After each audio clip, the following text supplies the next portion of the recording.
रेत के टैलों के बिनते बगड़ते नकूश आपने देखे हैं। हवाएं उन्हें क्या क्या शक्लें देती रहती हैं। यही कैफियत इंसान की है। इंसान खुद को क्या क्या समझता है, कैसी कैसी पायदार तवक्कात रखता है, कैसे कैसे अनोखे दावे करता है। कहीं वो शिद्दाद नमरूद नजर आता है तो कहीं हिटलर और मुसोलिनी। कौन बाकी रहा, कौन पायदार है? सब दास्ताने छोड़ जाते हैं। वक़्त की हवाएं नकूश बिगाड़ती हैं, बनाती हैं। ज़िंदगी सलामत रहती है तो ये नकूश महफूज रहते हैं। मौत आती है तो सिर्फ कहानियां रह जाती हैं मेरे दोस्तों, जिनसे उसका कोई ताल्लुक नहीं होता। पुरइसरार और रोमानवी हैरत अंगेज़ कहानी नीति का। अस्सलामु अलैकुम दोस्तों, पेश खिदमत है नीति का episode number 12। Farzan Gary man गज़बनाक अंदाज में चीखा और उसने राइफल मेरी तरफ तान ली। शिद्दत जोश में उसने मेरे ऊपर गोली चला दी। अगर मैं उछल कर एक तरफ ना हट गया होता तो कहानी ख़त्म हो जाती। ज़ुलेखा के इल्ज़ाम और गैरी मैन के रवैये पर मुझे भी गुस्सा आ गया। गैरी मैन दूसरा भी फायर मैंने खाली दिया और फिर झपट कर मैंने उसके हाथ से राइफल छीन ली। होश में आओ गैरी मैन, मैंने गुराते हुए कहा, लेकिन गैरी मैन आपे से बाहर हो रहा था। उसने मुझसे लिपटने की कोशिश की, लेकिन मेरे ताकतवर घोंसे ने उसे ज़मीन चटा दी। मुझे मज़दूरों की तरफ से ख़तरा था, लेकिन ना जाने क्यों किसी मज़दूर ने गैरी मैन का साथ देने की कोशिश ना की। अगर ये हाथ काफ़ी है तो उठो और संजीदगी से मेरी बात सुनो, वरना मैं तुम्हारी शक्ल बिगाड़ दूंगा। कमीने, नमक हराम। गैरी मैन दूसरा घोंसा खाने के बाद मूड में नहीं था। काश मैं नमक हराम ही बन जाता। गैरी मैन, लेकिन तुम्हें मेरी बात ज़रूर सुनना पड़ेगी। निकल जा, चला जा मेरे सामने से। मैं तुझे मारना मार सका तो खुदकुशी कर लूँगा। मैं ज़रूर चला जाऊँगा गैरी मैन, लेकिन सुनो, अक्ल इस्तेमाल करो, गौर करो, मेरा लिबास देखो। क्या इस बार तुम्हें कोई शिकन नज़र आती है? क्या मतलब है इस बात का? गैरी मैन धाड़ा। इसके अलावा अपनी लड़की का लिबास देखो। अगर लिबास ज़बरदस्ती उतारा जाए तो उस पर कुछ शिकनें ज़रूर होनी चाहिए। और फिर तुम्हारी लड़की लिबास से बारी थी और मैं पूरी तरह लिबास में था। क्या ज़बरदस्ती ऐसे ही की जाती है? कमीने, कुत्ते, तुम्हारे ऊपर इल्ज़ाम लगा रहा है। रिफा वो गुर्राई। नहीं मिस रैफा, तुम्हारे बाप को अपनी नमक हलाल का यकीन दिला रहा हूँ। मैंने कहा, मैं कहता हूँ चला जाए इसी वक्त। गैरी मैन अपने होंठ से निकलने वाला खून पूंज कर फिर राइफल की तरफ झपटा। ओ गैरी मैन, लेकिन एक घोड़ा, एक राइफल और थोड़ा सा खाने पीने का सामान चाहिए। इसके बगैर नहीं जाऊंगा। देखा तुमने? गैरी मैन अपनी बीवी की तरफ देखकर धाड़ा। तुमने ही इसकी सिफारिश की थी और तुम्हारी बेटी ने भी तो की थी गैरी मैन, मैंने तन से कहा। इसे घोड़ा दे दो वरना गैरी मैन मजदूरों की तरफ रुख करके बोला, आओ दोस्तों, मुझे घोड़ा दे दो, वरना मिस्टर गैरी मैन खुदकुशी कर लेंगे। मैंने कहा और वहाँ से चल पड़ा। लेकिन अब मैं इतना बेवकूफ़ भी नहीं था। मज़दूरों ने मुझे मेरा मतलूबा सामान दे दिया और गैरी मैन ने चालाकी से मुझे दोबारा गोली मारने की कोशिश की, लेकिन मैं होशियार था। उसके दोनों फायर खाली कर देने के बाद मैंने घोड़ा उसके ऊपर चढ़ा दिया और उसकी गर्दन पर एक लात रसीद कर दी। जब कभी अकल आ जाए गैरी मैन तो मुझे बेकसूर समझ लेना, मैंने कहा और फिर ज़ुलेखा की तरफ रुख करके बोला, मुझे अफसोस है मिस ज़ुलेखा, मैंने आपको किसी काबिल नहीं समझा। उम्मीद है आप मुझे याद रखेंगी। ज़ुलेखा ने नफरत से ज़मीन पर थूक दिया और मैंने घोड़े को एड़ लगा दी। रात का वक़्त खौफनाक जंगल में सफ़र करना बेहद ख़तरनाक था, लेकिन चारा भी नहीं था और उन लोगों से काफ़ी दूर निकल आया। लेकिन सच्ची बात है कि मैं भी खौफज़दा था और मेरा घोड़ा भी। बहरहाल रात काटने के लिए एक ऊंची पत्थर की जगह का इंतखाब किया, लेकिन गैरी मैन से इतनी दूर निकल आया था कि अब उसके खैमों की रोशनी भी नज़र नहीं आ रही थी। घोड़े को एक जगह बांध कर मैंने साथ लाए सामान में से बिछाने का सामान निकाला और उसी चट्टान पर बिस्तर जमा लिया, लेकिन रात भर खौफ से नींद नहीं आई। ख्यालात में डूबा रहा। कैसी जलील लड़की थी। दिल के किसी गोशे से आवाज़ भी उभरी, कि हमाकत की कबूल कर लिया होता इसे। किसी का तो कानों कार खबर ना होती, ऐश लग जाते। लेकिन दिल खुश भी था कि ज़मीर के खिलाफ कोई हरकत ना हुई। खुदा खुदा करके सूरज निकला, तब मैंने आइंदा प्रोग्राम के बारे में सोचा। तन्हाई तो होनी ही थी। गैरी मैन के साथ तो ज़िंदगी बसर नहीं की जा सकती थी। मकसद तो अफ्रीका के अंदरूनी इलाके में आना था, सो पूरा हो गया। अब तो अपने तौर पर ही ज़िंदगी गुजारनी पड़ेगी और मैं खुद को निडर बनाने की कोशिश करने लगा। घोड़े की मालिश की और तन्हा ज़िंदगी गुजारने के लिए एक प्रोग्राम बनाया। दूसरी रात पहली रात की बेनिस्बत पुरसकून थी। ये रात भी एक खुले मैदान में बसर हुई, लेकिन उस रात नींद आ गई थी और दूसरी सुबह जागा तो मैं हशाश बशाश था। लेकिन अब किसी मुनासिब राह की तलाश थी। मुनासिब राह, मैंने सोचा, किसी का राह का तयन तो हमाकत ही है। जिधर मुंह उठते चले रहो, यही मुनासिब है। जब राह का तयन ही नहीं, खाते पीते की चीज़ें मौजूद थीं। बस जहन को मुतमिन करके एक मखसूस रास्ते पर लगाना था। खुद को जंगल की ज़िंदगी का आदी बनाना था। जब ज़िंदगी के एक रास्ते का तयन करेगी तब देखा जाएगा। अगर तकदीर में कुछ होगा तो मिल जाएगा, वरना इन जंगलों में ही ज़िंदगी की शाम हो जाएगी। यूं दोस्तों दिन रात गुजरते रहे, मेरे दिल से खौफ ख़त्म हो गया था। अब जंगल की स्याह रातें मुझे खौफज़दा नहीं करती थीं। अब दरख्तों के मुहीब साए मुझे गौले बियाबानी नहीं महसूस होते। अब जंगली दरिंदों की आवाज़ें सुनकर मेरे दिल की धड़कनें तेज़ नहीं होती थी। अब तेज़ तेज़ चलने वाली हवाओं की पूरी इसरार सरगोशियाँ मेरी नींद नहीं उड़ाती थीं। अब मैं रात को अपने नज़दीक आग रोशन करके आराम से सो जाता। मेरा घोड़ा मुझ से ज़्यादा फासले पर ना होता। बहुत ही होशमंद जानवर था। कई बार उसने मुझे खतरे से आगाह किया। बहरहाल अब मेरी ज़िंदगी एक जंगली इंसान की तरह सी ज़िंदगी थी। सफ़र करता रहा, रात होती तो आराम करता, दिन में चल पड़ता। आहिस्ता आहिस्ता इंसानों की शक्लें भूलता जा रहा था। मेरी बंदूक मेरे पास थी। कारतूसों की भी काफ़ी तादाद मौजूद थी। अब तक मैंने सिर्फ चंद कारतूस इस्तेमाल किए थे। गोश्त की ज़रूरत पूरी करने के लिए एक दफ़ा चीते पर गोली चलाई थी और चीता ज़ख्मी होकर भाग गया था। बाद में उसने 3 रातों तक मेरा पीछा किया, लेकिन मैंने उसे कामयाब ना होने दिया। बिल आकर उसके ज़ख्म ने उसे मेरा पीछा ना करने दिया और मैं दूर निकल आया। लेकिन एक रात जब मैं आराम करने लेट गया, मेरा घोड़ा आराम से बैठा फ़िज़ा में खरर खरर कर रहा था। अचानक कहीं दूर से ज़लज़ले की सी कैफियत का एहसास हुआ। एक अजीब सी आवाज़ उभर रही थी। हसास जानवर ने उस आवाज़ को महसूस किया और उछल कर खड़ा हो गया। जिस जगह हम लोग क़याम पज़ीर थे वो आम सी जगह थी। किसी हिफाजत का बंदोबस्त नहीं था। मैं उसकी आवाज़ की हकीकत जानने की कोशिश करने लगा और फिर उस आफत का मुकाबला करने की हिफाजती तदाबीर करने लगा। सबसे पहले मैंने अपना सामान घोड़े पर भार किया और तैयार हो गया। ज़मीन हिल रही थी, लेकिन अंदाज ज़लज़ले का नहीं था। आवाज़ बेतदरीज बढ़ रही थी और मैं आंखें फाड़ फाड़ कर चारों तरफ देख रहा था। लेकिन मेरा घोड़ा मुझसे ज़्यादा हिसास था और उसने ज़ोर ज़ोर से मुंह से आवाज़ें निकालना शुरू कर दी और मेरे कंधे पर मुंह रगड़ने लगा। तब मैं भी उस स्याह सैलाब को देखा जो सूंडें उठाए हुए बेतहाशा दौड़ रहा था। हाथियों का एक खौफनाक गौल जो एक तवील रकबे में फैला हुआ था और उसी तरफ आ रहा था जिधर मैं मौजूद था। ये गौल मुझे इसी तरह रोनता हुआ गुजर जाएगा जैसे कभी वजूद ही ना था। सिर्फ चंद धब्बों के अलावा और कुछ ना मिलेगा। मेरा घोड़ा सख्त बेचैन था और उसकी बेचैनी से ही उसकी बचाव की तरकीब मेरे जहन में आई।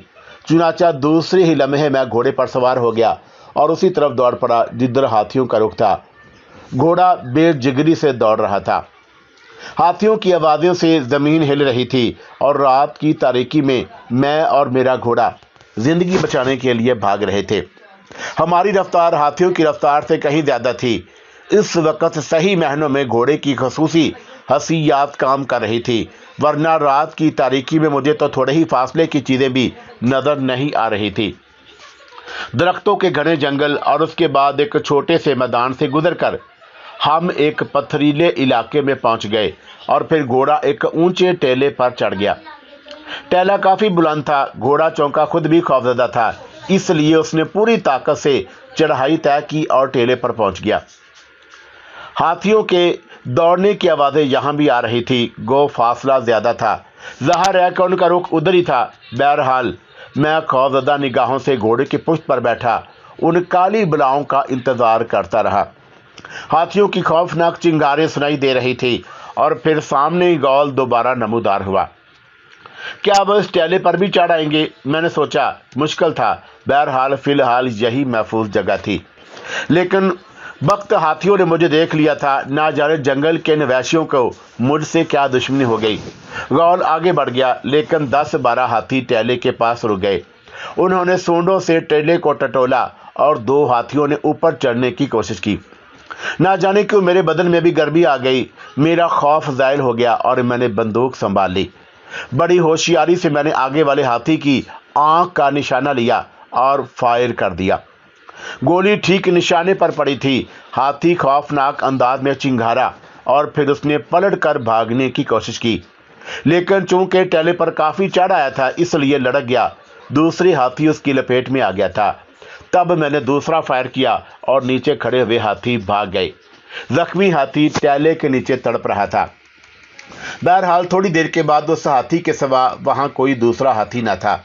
मैंने एहतियातन जख्मी हाथी पर 2 गोलियां और चलाई और वो ठंडा हो गया। लेकिन वो रात मैंने उसी टेले पर गुजारी थी और दूसरी सुबह मैंने टेले के अतराफ में देखा।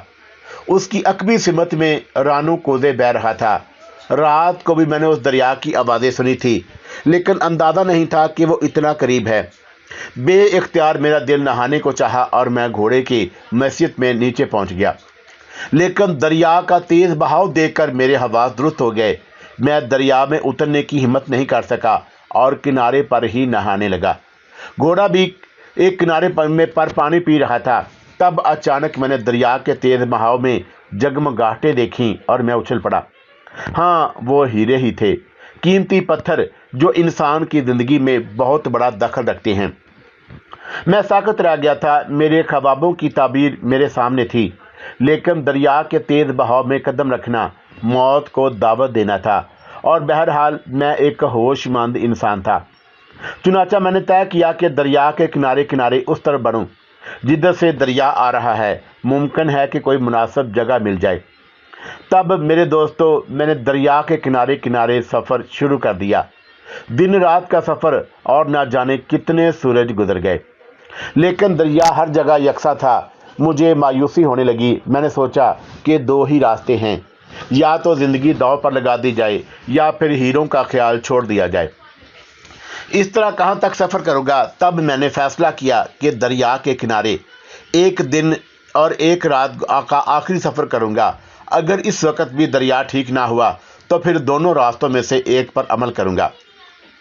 हीरों के हसूल का ख्याल मेरे लिए बहुत बड़ी हैसियत रखता था। अफ्रीका के इन वीरान खित्तों में मेरी आमद का मकसद ही यही था। मैं यहाँ से इतना ले जाना चाहता था कि अपने बाप से ज़्यादा दौलतमंद बन जाऊं और उसे बताऊं कि मैंने जो कुछ कहा था ठीक कहा था। मैंने सफ़र शुरू कर दिया। मेरे ऊपर धुन सवार थी, जिसकी वजह से मैंने बेज़बान घोड़े का ख्याल भी ना किया और दूसरी रात के सूरज ने मुझे एक बस्ती दिखाई। छोटे छोटे झोंपड़ों पर मुश्तमिल बस्ती जो एक बड़े पहाड़ के दामन में आबाद थी। खौनख्वार लोगों की बस्ती। अफ्रीका के दूर दराज के वैश्यों के बारे में मुझे कुछ नहीं मालूम था। वो वैशी ज़रूर थे, लेकिन बहरहाल इंसान थे। मैंने सोचा कि उनमें जाऊं और उनसे हीरों के बारे में मालूम करूं। मैं बस्ती की तरफ चल पड़ा। पूरी बस्ती पर खामोशी तारी थी।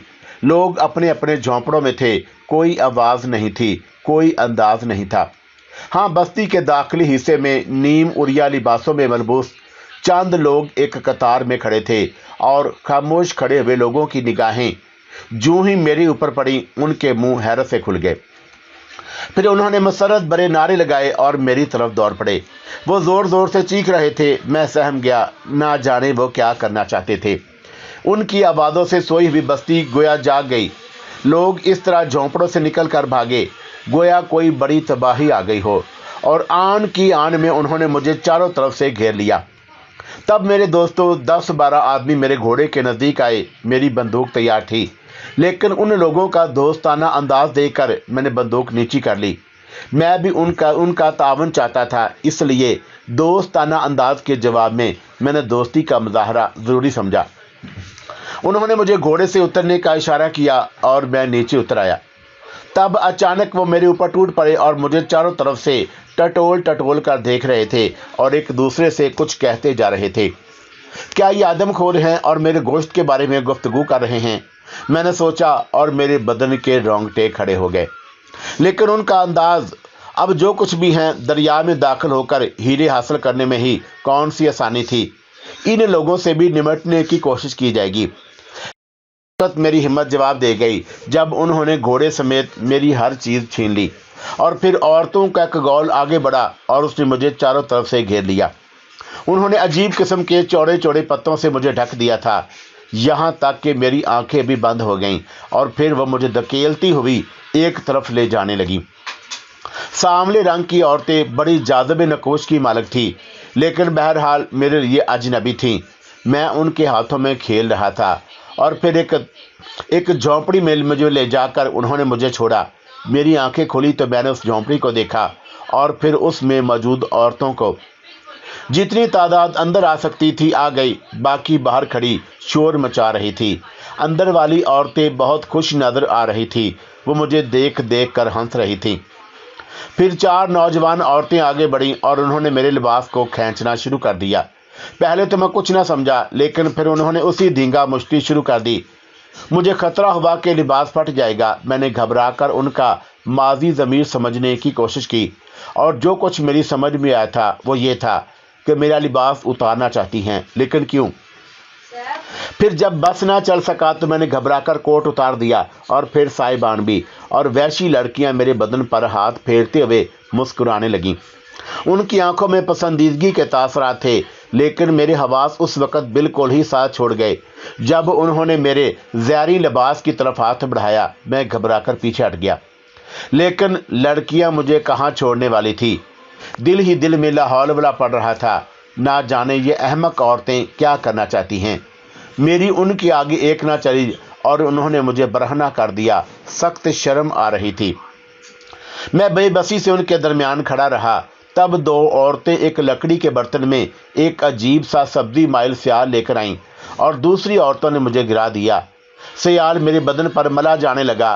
क्या हालत हुई होगी दोस्तों। नरम हाथ मेरी बदन पर मालिश कर रहे थे। मैं बेसुध हो गया और लड़कियां मेरे बदन से खेलती रहीं।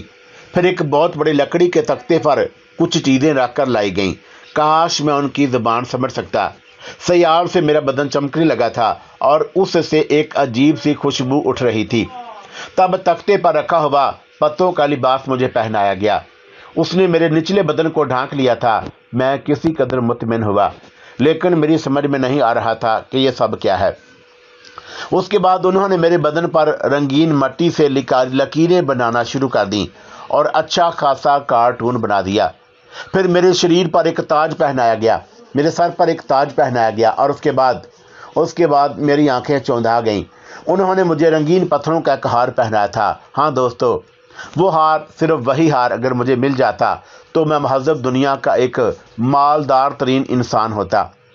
उसे देखकर मैं सारी तकलीफ़ भूल गया और टटोल टटोल कर उन हीरों की मालियत का अंदाज़ा लगाने लगा। तब शायद ऐलान किया गया कि मैं तैयार हो गया हूं और बहुत सी औरतों ने फिर अंदर आने की कोशिश की, लेकिन मुझे खुद ही बाहर निकाल लाया गया और शोर मचाने वालियां एकदम खामोश हो गईं।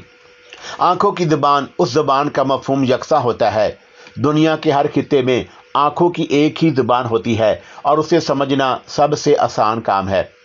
उन औरतों की निगाहों में एक पसंदीदगी अमीज़ हैरत थी। उनकी आंखों में रशक के जज्बात थे। वो मुझे अनोखी निगाहों से देख रही थी। फिर वो आपस में सरगोशियां करने लगी। तब कहीं दूर से एक नरसिंगा बजने की आवाज़ आई और लड़कियां और औरतें उछल पड़ीं।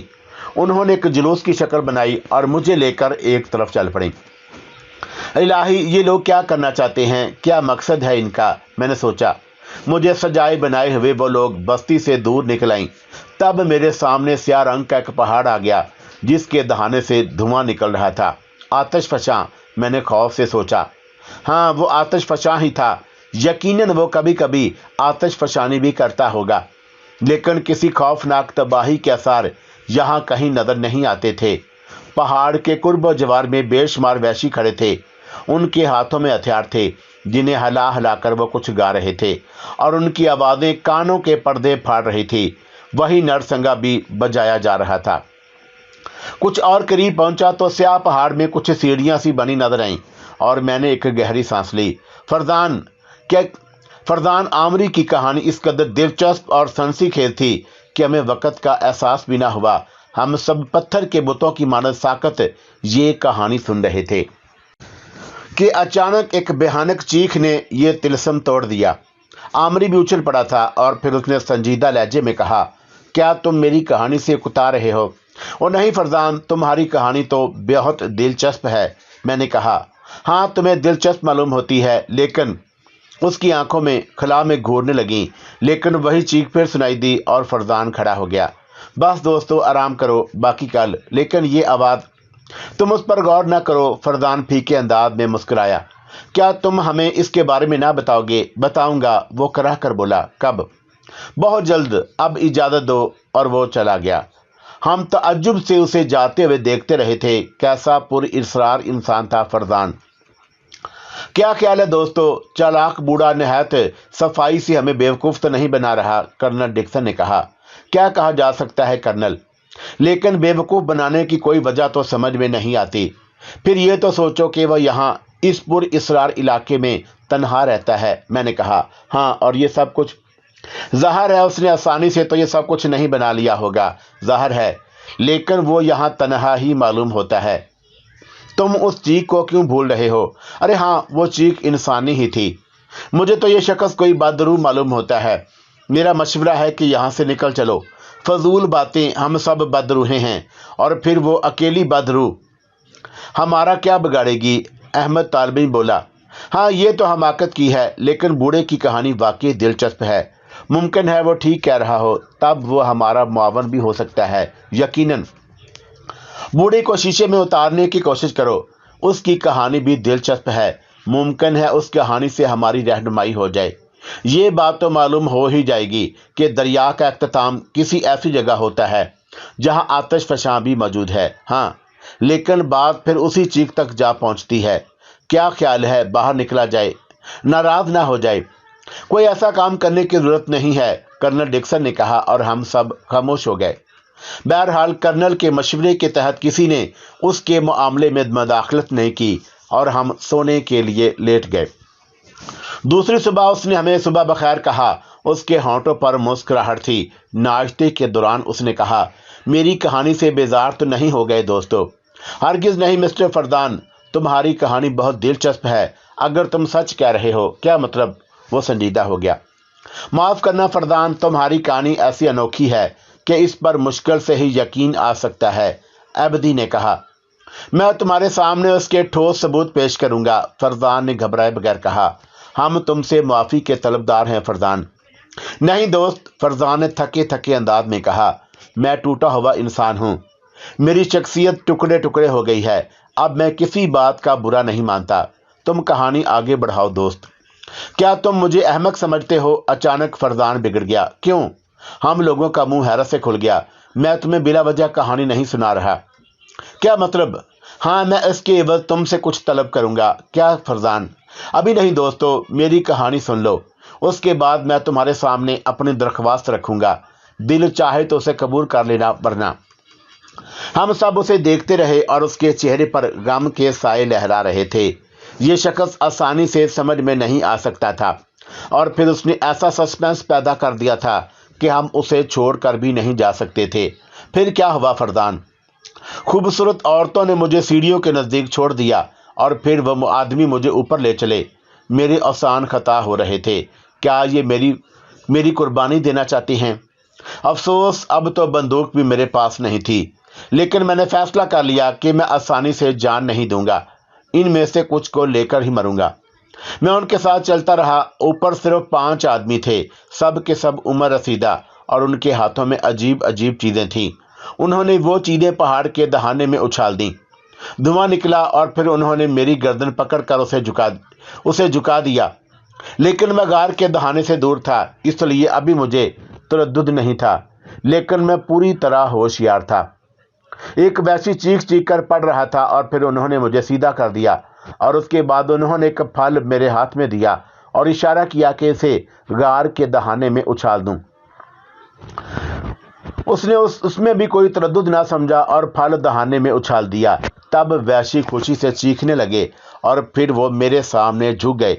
میں کچھ کاؤنٹر پر زبان پھیر رہا تھا، اب نہ جانے کیا قصہ ہے۔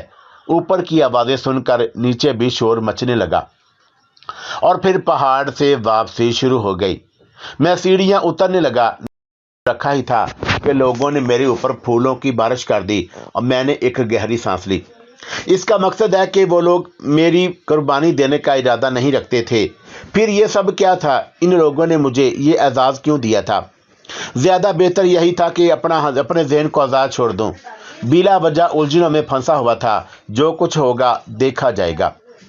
پھولوں کی بارش کرنے والے اپنی زبان میں نہ جانے کیا کیا گا رہے تھے۔ ان میں مرد بھی تھے، عورتیں بھی، سب کے سب خوش نظر آ رہے تھے۔ میں خاموشی سے ان کا تماشا دیکھتا رہا اور اس کے بعد وہ مجھے وہیں لے گئے۔ ایک اور جھونپڑے میں مجھے رکھا گیا۔ یہاں بھی مرد اور عورتیں آتے رہے۔ یہ شخص میرے لیے کچھ لے کر آ رہا تھا۔ پھل، دودھ، کھالیں، ہڈیوں کے بنے ہوئے عجیب زیورات میرے سامنے ڈھیر لگے تھے، لیکن اب بھی میری موٹی عقل کچھ سمجھنے سے قاصر تھی، سوائے اس کے کہ یہ لوگ مجھے کوئی نقصان نہیں پہنچانا چاہتے۔ بہرحال یہ بھی سکون کی بات تھی۔ پھر رات ہو گئی۔ میں جھونپڑے میں تھا، لیکن کہیں اور کچھ ہو رہا تھا۔ میرے سامنے گلے ہوئے سامان کا ڈھیر اٹھ رہا تھا اور پھر لوگ سارا سامان اٹھا کر لے گئے۔ پھر جب چاند نکل آیا تو چند عورتیں ہنستی ہوئی میرے پاس آئیں۔ ان میں سے ایک نے میری آنکھوں میں آنکھیں ڈال کر کچھ کہا اور دوسری شرمائے ہوئے انداز میں ہنس پڑی۔ کاش میں تمہاری زبان سمجھ سکتا، میں نے اس عورت کی آنکھوں میں دیکھتے ہوئے ٹھنڈی سانس بھر کر کہا، اور وہ حیرت سے دوسری عورتوں کی شکل دیکھنے لگی۔ نہیں سمجھی، میں بولا۔ جواب میں کچھ کہا گیا، لیکن میرے فرشتوں کے بھی پلے نہیں پڑا۔ تب اسی عورت نے میرا بازو پکڑا اور جھونپڑی سے باہر نکل آئی۔ چلیے چلیے، آپ بھی چلیے۔ مگر محترمہ لے جا کہاں رہی تھیں؟ میں نے عورت سے بازو چھڑانے کی کوشش نہیں کی۔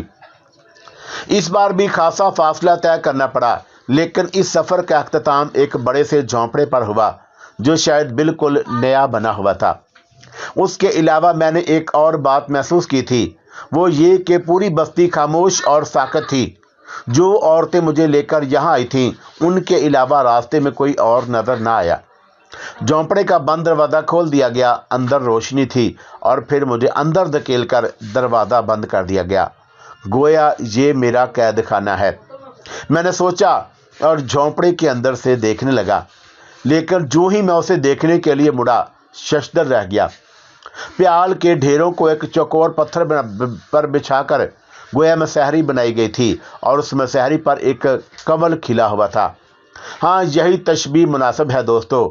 وہ کمل کے پھول کی مانند خوبصورت تھی، سبز پتوں کا لباس، سانولا چہرہ، سیاہ بالوں میں سفید پھول اٹکے ہوئے تھے، سڈول بدن بے حد حسین تھی اور وہ اپنی سیاہ معصوم سی آنکھوں سے مجھے دیکھ رہی تھی۔ اس کے ہونٹوں پر مسکراہٹ تھی۔ آگا ڈولی ڈوفا، اس نے شرماتے ہوئے انداز میں کہا۔ سبحان اللہ، آپ کی تعریف، میں نے ایک طویل سانس لے کر کہا۔ شوگا پوشاسا، اس نے نظریں جھکا کر کہا۔ بہت خوب، میں نے کہا اور پھر اچانک اچھل پڑا۔ برق کی سی ستری سے ایک خیال میرے ذہن میں آیا تھا، کہیں اس لڑکی سے میری شادی تو نہیں کر دی گئی۔ وہ سامان جو تحائف میں مجھے ملا تھا جھونپڑے میں چاروں طرف سجا ہوا تھا اور مسحری پر ایک دلہن صاحبہ بھی موجود تھی اور نیک بیبیاں مجھے حجلہ عروسی تک پہنچا گئی تھی۔ ان لوگوں کی ساری رسومات میرے ذہن میں آئیں اور ایک ایک بات میرے خیال کی تصدیق کر رہی تھی۔ مارے گئے فرزان بیٹے ہیروں کے چکر میں آئے تھے اور بیوی گلے پڑ گئی۔ اب کیا ہوگا؟ میں پریشانی سے سوچنے لگا۔ ایک بار پھر میں نے اپنے جنگلی دلہن کو دیکھا۔ اس بار میں نے اس کے سارے خدو خال پر غور کیا تھا اور مجھے یہ سودا گھاٹے کا نظر نہیں آیا۔ جنگل کے تر و تازہ پھول کے لیے تو زندگی لٹائی جا سکتی تھی۔ زلیخا نے مجھے متاثر نہیں کیا تھا، حالانکہ وہ بھی اچھی خاصی تھی۔ اس کے علاوہ میں بتا چکا ہوں کہ عورت کی دنیا کا آدمی نہیں ہوں، لیکن خوبصورت لڑکی دل موہ لینے کی قوت رکھتی تھی اور بے اختیار میرا دل اس کی طرف کھینچنے لگا۔ میں نے قدم بڑھائے اور اس کے قریب پہنچ گیا۔ خاتون، اگر آپ سے میری شادی کر دی گئی ہے تو واللہ میں ناخوش نہیں ہوں، لیکن میں آپ کو مخاطب کس طرح کروں؟ یوں کا اموشا، اس نے سوال کیا۔ بالکل اموشا، ایک دم اموشا، مگر یہ اموشا کیا چیز ہے؟ اموشا، اس نے مسرت بھرے لہجے میں کہا اور پھر شرما کر گردن جھکا لی۔ یا خدا، بیوی بھی ملی تو اموشا، میں نے جھونپڑے کی چھت کی طرف منہ اٹھا کر کہا، لیکن دراصل میرا دماغ چکرا رہا تھا۔ سمجھ میں نہیں آ رہا تھا کہ اب کیا کروں۔ اس حسین جنگلی دوشیزہ کی بحثیت قبول کرنے کا مطلب یہ تھا کہ مہذب دنیا سے رابطہ چھوڑ کر میں بھی پتوں سے سرپوشی کیے جنگلوں کی خاک چھانتا پھروں۔ پھر میری دنیا، میرے لوگ سر پکڑ کر بیٹھ گیا، لیکن ہمدرد لڑکی مجھے اس انداز میں بیٹھے ہوئے دیکھ کر بے چین ہو گئی اور وہ جلدی سے مسحری سے اٹھی اور میرے نزدیک آ بیٹھی۔ آقا بلایو، اس نے پیار بھرے لہجے میں کہا۔ یو کا سب چنگا چل بلا کر بولا اور اس کے چہرے پر غور و فکر کے آثار پھیل گئے اور وہ زیر لب دہرانے لگی، ہپ پنگا ہپ پنگا، بلکہ آہنگ بھی، میں نے کہا، اور وہ نہ سمجھنے والے انداز میں میری شکل دیکھ رہی تھی۔ پھر اس نے اپنے نرم ہاتھوں سے میرے دونوں ہاتھ پکڑ کر میرے سر سے ہٹائے اور غور سے سر دیکھنے لگی، لیکن اس کے نازک ہاتھوں کے لمس نے، اس کے بدن کی عجیب خوشبو نے میری دنیا ہی بدل دی۔ بڑی کشش انگیز بو تھی، بڑا دلکش لمس تھا اور میرے دل کی دنیا ڈولنے لگی۔ وہ میری بیوی ہے، وہ میری بیوی ہے، میں سوچ رکھا تھا۔ کیا رکھا ہے مہذب دنیا میں؟